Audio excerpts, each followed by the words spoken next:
موعد inaan ka hadlo midka ugu horeeya waxa weeyaan warsideeda bini aadamku ilaahay baa wada abuurtay ilaahay hadduu wada abuurtayna wuxuu siiyey samac iyo basar wixii xun isku diido wixii fiicanna uu ku aqbalo wixii danihiisana awood uu ku qabsadaa ilaahay siiyey dabeecadaas inagu wareegsan oo si kastaba aynu arkayno oo dabayl leh oo bad leh oo biri leh oo beer leh oo xoolo leh ilaahay bini aadamka ayuu ka saramariyey wuxuu siiyey awood uu ku bedelo uguna tasarrufo sida isagu isdoonayo had walba ciddii fahamtay awooddaas weyn oo ilaahay siiyey waxbay ku qabsadeen dhibaatooyinka dabeecadda kaga imaanaya ama bini aadam kaga imaanaya markaa ugu tabaabushaysten waxay ku qabsadeen waa anfaceen qolo walba noloshoodii ayay ku hanteen qoladii karteen waxay kaga baxeen faqaaradii waxay kaga baxeen jaahilnimadii waxay ku qabsadeen danahoodii ayay ku xaqiijiyeen kuna sugeen inaan dhibaato ugu imaanin ama ay dhibaatadii ka timaadaba ay uga gaashaanteen say uga hortagaan markaan sidaa leeyahay waxa weeye balorta awooddii ilaahay ina siiye ku camalfalkeedii allah ina garansiiyo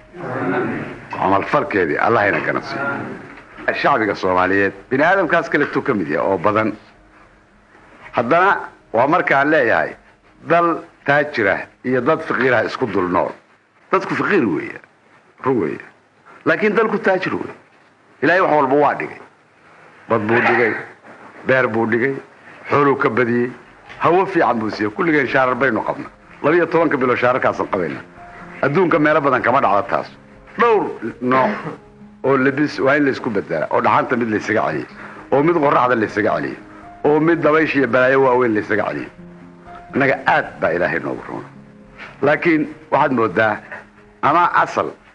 aqoon darro haynoo geyso ama isticmaarba hayna aaminsiiyo inayna waxba qabsan iyaga barino hayna aaminsiiyo haddana waxaad moodaa inaynu fiqiirnimadii kula nool lahay sababihii la imaanhayeyna inaynaan dareemaynin sidaynu isaga caabii lahayn waxaad moodaa habkii ama tabtii aynu kaga bixi lahayn dhibaatada noocyada kala gedisan leh oo ama bini aadamku uu dalkeenna u geysanay dadkeenna ama dabeecadduba haddaadan la dagaalamin way kula dagaalamaysaa awooddii alla ku siiyey aadan uga hortegin oo aadan wax ugu qabsanin inay ku hayso shacbigeenna dhibaato badan haddana waa dalkaa taajirka ah saanu sheegahayo dadkeennuse ma garan tajaaradaas ilaahay siiyey oo dadnimo oo dad fiican wey dadkeennu dad xun maaha iyo qaniimadaas ilaahay dalkooda ugu beeray nooc kastaba ha noqotay inay ka faa'iidaysan lahayiin faa'iido darradaasna ay ka imaanayso dariiqad aan habboonayn u fakerta ama ku shaqaysa weligoodna uu isticmaar lug ku leeyahay ajnabi uslug ku leeyahay intay iyagu taladooda iyo tabartooda iyo dantooda iyo dalkooda iyo naftooda iyo ilaahad inta aamina ay wax qabsan lahaayeen waxaad moodaa aad inay ugu janjeeraan cid kale inay wax ka sugaanin waxaad cid kale ka sugtay ma ku dhergin karaane maya ma ku dhergin karo barya aadan ma ku dhergi karaysaa weligaa kuma dhergaysa wax kastaba ha lagu siiyo inta ugu xoolo badan adduunka hadday waxooda kugu shubaan weligeed ku deeqi mayso waxaad adigu gacantaada ku qabsato iyo maskaxdaada iyo taladaada iyo garashadaada waxaad ku qabsato wax ku deeqi kara intaasaa jira oo uu la jiro iimaan iyo kalsooni aad naftaada iyo dalkaaga iyo diintaada aad ku qabto wax kaloo ku deeqi karaa ma jiraan soomaaliyay dantaada u jeeso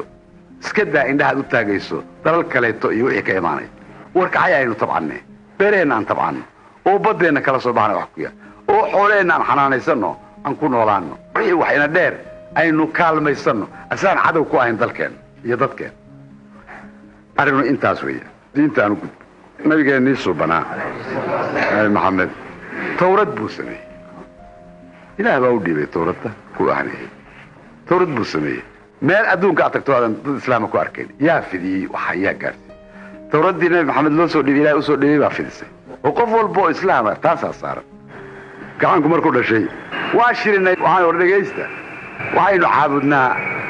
waa ilaahay weynaayo waaxid ah wuxuu inoo soo mariyey oo inoogu sheegay dariiqaan raacinayna kitaabkiisa kariimka wuxuu inoogu soo dhiibay rasuulkeennii suubanaa inoogu soo dhiibay ha inoogu soo dhiibee waxaa halkaas ka soo ifbaxay ficilkii iyo qawlkii nebigu uu ka tegey ayaa ka soo ifbaxay xadiis buu noqday marka qof walba dariiqadiisa ha haysta hadduu doono laakiin midka inaga dhexeeyaa waa tiirkaas dariiqaada wado laakiin kaas uu ilaahay guddoonshay ummaddaas aan abuurtay inta midowdaan ha kala furfurmina taasoo ha noqota asalkii dariiqa la raacaya kaas way ku dhaqaaqeen mahad iyo ammaanba waa u jeedinaynaa haddaan taariikhdii dib u raaco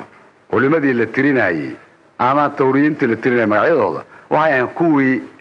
badbaadiyey kollayba dadka soomaaliyeed inay baaqi ku ahaadaan islaamnimadooda dawladdu markii ay gaarto go'aan ama sharciga qaranka la dhigo fuliyayaal bay u baahan de fuliyayaalkii adinka weeyaan waacidiinta weeyaan dariiqooyinka weeyaan madaxda masaajidka weeyaan iyagaa la rabaa inay fuliyaan iyagiiyo wasaaraddooda yaa mas-uuliyadda dul saaran